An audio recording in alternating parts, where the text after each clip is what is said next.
It's not often that you buy and sell a player twice, much less so in the space of 8 years. But that's what's happened now, as we say goodbye and farewell to Nemanja Matic.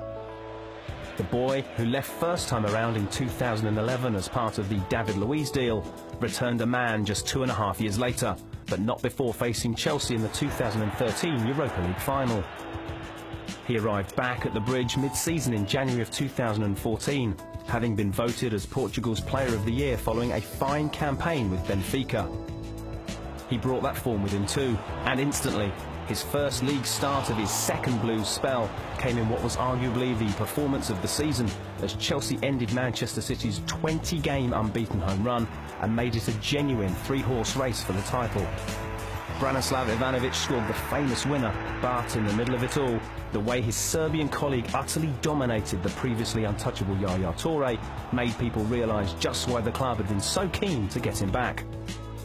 Matic had instantly made himself a nailed-on starter in the centre of midfield, and although the Blues fell just short of title glory that year, the following campaign would not disappoint.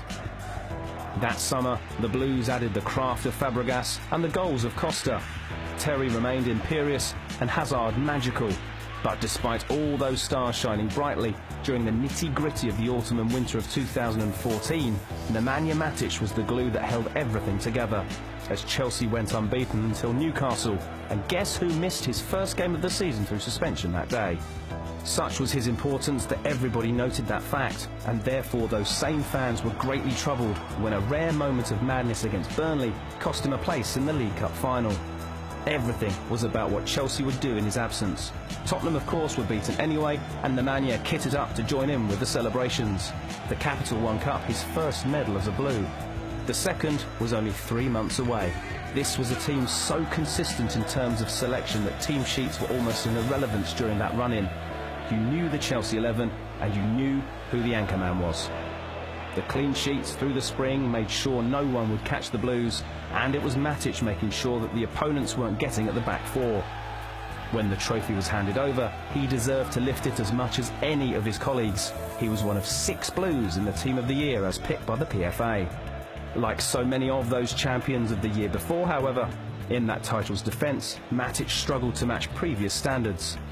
Less consistent under Mourinho and less selected under Hiddink, 2015-16 brought little to remember for Nemanja, save perhaps one absolute stunner of a goal against Everton.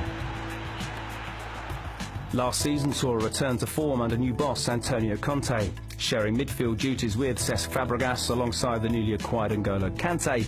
Matic would play a key role in the title-winning season once again, making 40 appearances, starting 30. Goals were a rarity, but when they went in, they were a bit special. Just ask Tottenham.